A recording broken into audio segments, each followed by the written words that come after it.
12 लोगों में पहले 11 लोगों का औसत 95 किलोग्राम है। 12वें व्यक्ति का औसत वजन 12 लोगों के औसत वजन से 33 किलोग्राम अधिक है, तो 12वें व्यक्ति का वजन कितना होगा बताइए। औसत वजन कितना है 95 है, ठीक है। अब एक व्यक्ति और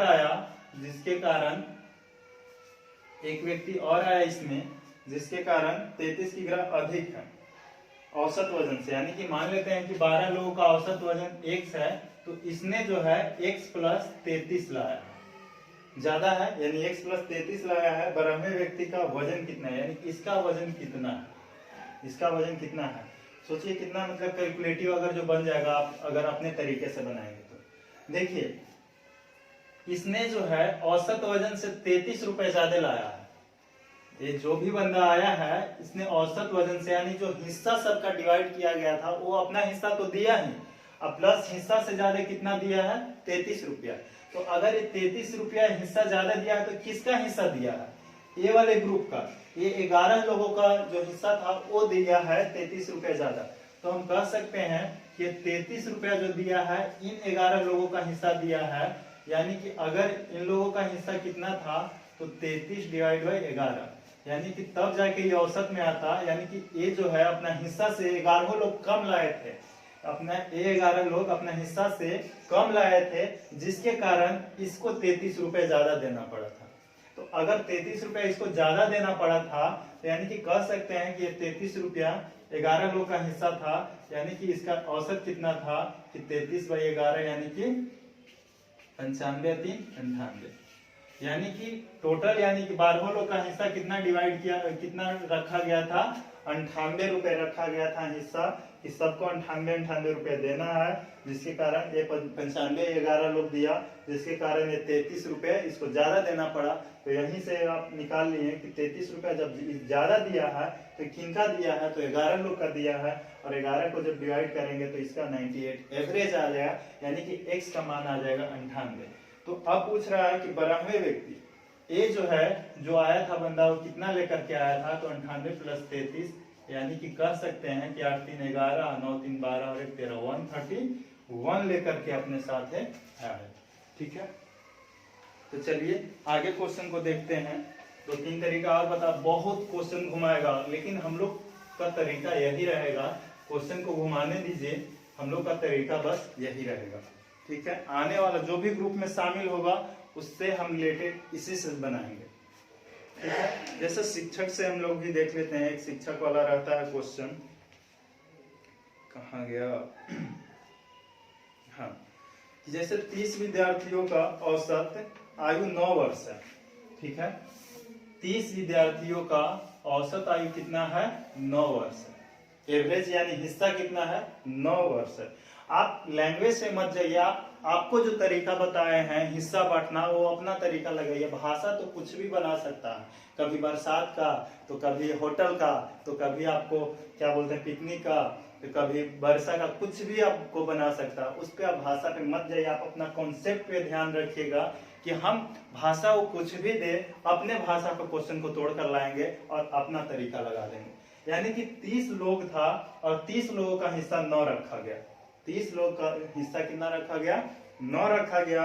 यदि अध्यापक की आयु सम्मिलित किया जाए, एक बंदा और शामिल हुआ रहा है, एक बंदा और शामिल हुआ, जिसके कारण कक्षा के औसत 10 वर्ष नहीं, जैसे इसका कितना था 9 था, और इसमें 10 की वृद्धि नहीं बल्कि 1 की वृद्धि हुआ है, 10 तो बाद में हो गया है।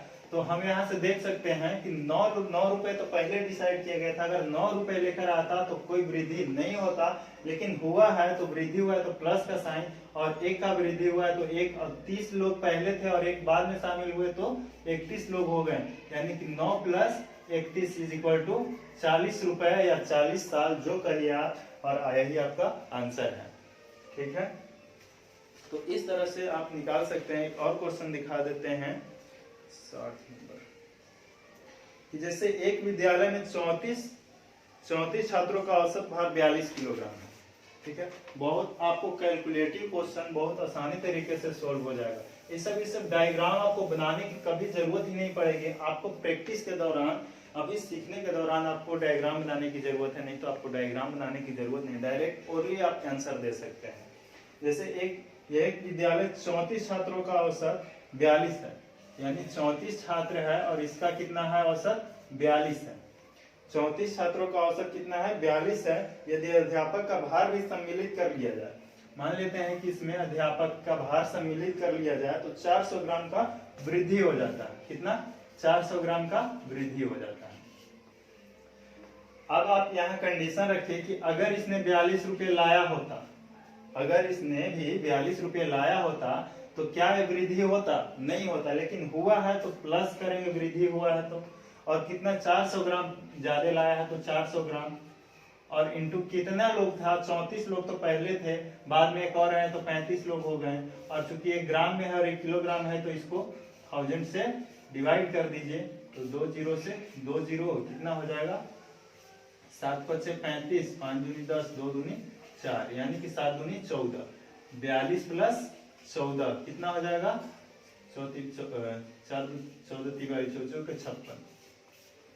56 इसका क्या हो जाएगा? आंसर हो जाएगा। ठीक है, एज वाला भी क्वेश्चन दिखा देते हैं आपको कि एज वाला भी अगर इस टाइप से क्वेश्चन दे तो एज वाला भी बहुत आसानी तरीके से बन सकता है। जैसे एज वाले भी क्वेश्चन आप देख लीजिए कि 2 वर्ष पूर्व परिवार की औसत आयु 18 वर्ष थी, 8 सदस्य थे, मतलब 8 सदस्य थे और इनका 18 वर्ष था। 2 वर्ष पूर्व अगर जो आज में सोचे, वर्तमान में सोचें तो यही 8 सदस्यों की औसत आयु कितना है? 20 हो जाएगा। 2 साल पीछे अगर 18 था तो आज कितना हो जाएगा? 20 साल हो जाएगा, सिंपल सी है। अगर इसमें एक बच्चा जन्म लेता है तो कह रहा है कि आज भी वही औसत रह जाता है, यानी कि जो पहले औसत था आज भी न्यू एवरेज क्या था? न्यू एवरेज 18, आज भी वही रह जाता है, यानी कि औसत में क्या हो जाएगा? 2 की कमी हो जाएगा। तो अगर हम बात करते हैं कि ये बच्चा का अगर उम्र 20 साल रहता, ये बच्चा का जो बच्चा है अगर उसका उम्र आज 20 साल रहता तो क्या औसत में कोई कमी वृद्धि होता? नहीं होता, लेकिन कमी हुई है, यानी कि इस बच्चा का उम्र कम होगा। अब कितना कम होगा वो देख लेते हैं। 2 की कमी हुआ है तो 2, और कितने लोग थे?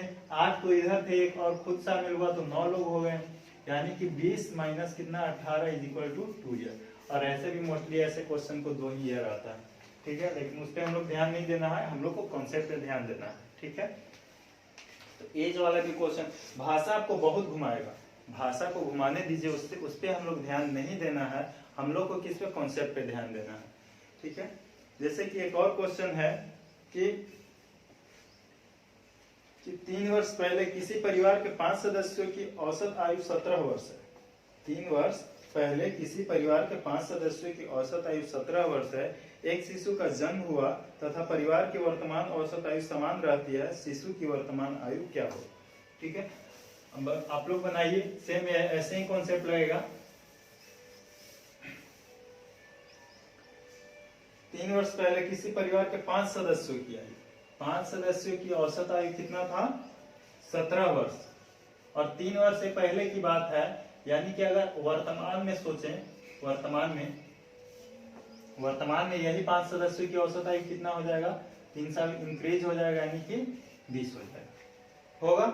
अब कह रहा है कि एक शिशु का जन्म हुआ, यानी कि एक शिशु इसमें शामिल हुआ, और शामिल होने के बाद आज भी, यानी पहले का न्यू एवरेज क्या हो जाएगा?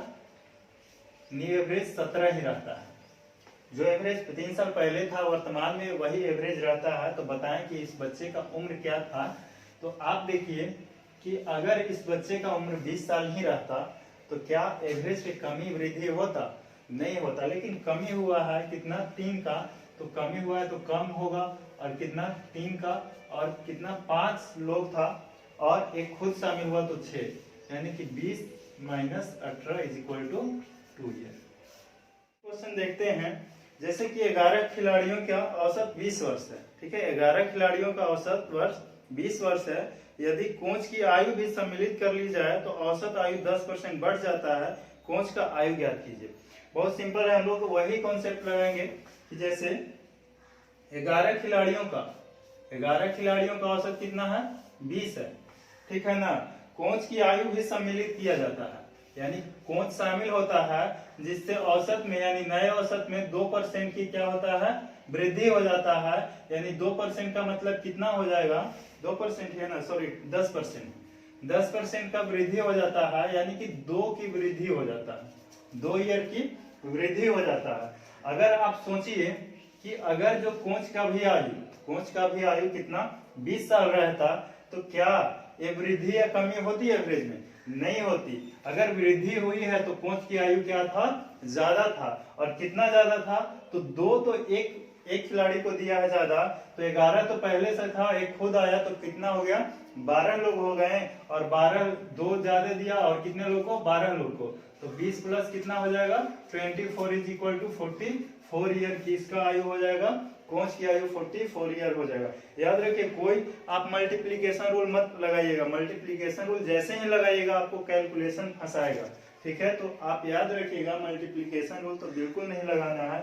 आप आने और जाने से संबंधित ऐसे ही इसी कॉन्सेप्ट को लगाना है। जैसे कि एक और क्वेश्चन आपको दिखा देते हैं कि एक और क्वेश्चन इसी से रिलेटेड क्या है। जैसे कि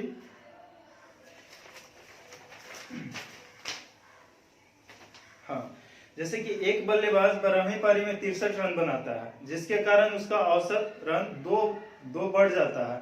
12वीं पारी के बाद नया औसत ज्ञात कीजिए।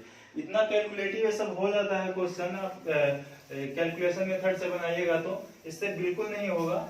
आप सेम वही तरीका लगाना है कि एक बल्लेबाज 12वीं पारी में 63 रन बनाता है, जिसके कारण 2 रन बढ़ जाता है। देखिए, 12वीं पारी में न बनाया, 12वीं पारी में 63 रन बनाया, यानी कि 11 पारी का तो कुछ तो औसत होगा ना। यानी कि 11 पारी का कुछ औसत मान लेते हैं कि x था। 11वीं पारी तक कुछ औसत x था। मान लेते हैं कि 12वीं पारी में कितना शामिल हो, कितना हुआ? 63 रन बनाया। 63 रन 12वीं पारी में बनाया, जिसके कारण क्या हुआ कि 2 रन बढ़ जाता है। यानी कि औसत में कितना बढ़ा? 2 रन बढ़ जाता है।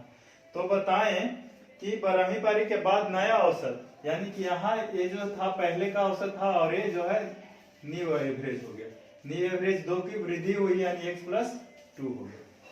तो यही x+2 का मान आपको बताना है कि क्या होगा। इससे देखिए, एक बहुत क्वेश्चन घुमाता है। एक तो आपको कभी कभी नया एवरेज पूछ देगा, और कभी कभी 11 पारियों का एवरेज पूछ देगा। तो यहाँ पे ध्यान से देखिएगा। देखिए, अगर इसने 63 रन बनाया और 11 पारियों का औसत x है, तो अगर इसने x रन ही बनाया होता, यानी 12वीं पारी में भी x रन बनाया होता, तो औसत में कोई वृद्धि नहीं होती। लेकिन हुआ है, कितना हुआ है? 2 का वृद्धि हुआ है। और कितने पारी हुआ? 11 पारी तो पहले था, एक पारी 12वीं पारी था, तो टोटल 12 पारी हो गया। यानी कि x प्लस कितना हो जाएगा? 24। अब कह सकते हैं कि 63 को जब डिवाइड किए तो एक तो 24 और एक x था, तो x का मान कितना हो जाएगा? तो 13 में से 4 गया 9, और 5 में से 2 गया तो 3, 39। यानी कि x का मान कितना था? 39। 11वीं पारी का औसत जैसे ही पूछता तो 39 आपका आंसर हो जाता। लेकिन 12वीं पारी का पूछा है तो 39 प्लस 2 इज इक्वल टू 41। तो देख रहे हैं आप, भले भाषा अलग हो रहा है, लेकिन हम लोग का कॉन्सेप्ट क्या है? वही रहेगा। आप लोग को कोई मतलब मल्टीप्लिकेशन रूल या कोई अलग तरीका नहीं बताएंगे। आप लोग को पूरी तरह इसी कॉन्सेप्ट पे हम लोग ये करेंगे, ठीक है। तो आज के लिए बस इतना ही। फिर अगले वीडियो में मिलेंगे कि जाने से संबंधित क्या होगा। ये तो आने से जितने भी अभी क्वेश्चन बताएं कि ग्रुप में शामिल हो रहा था, अब जब ग्रुप छोड़ करके जाएगा तो कैसे हम लोग उस तरह के क्वेश्चन को सोल्व करेंगे, ठीक है। तो आज के लिए इतना ही, तब तक के लिए बाय।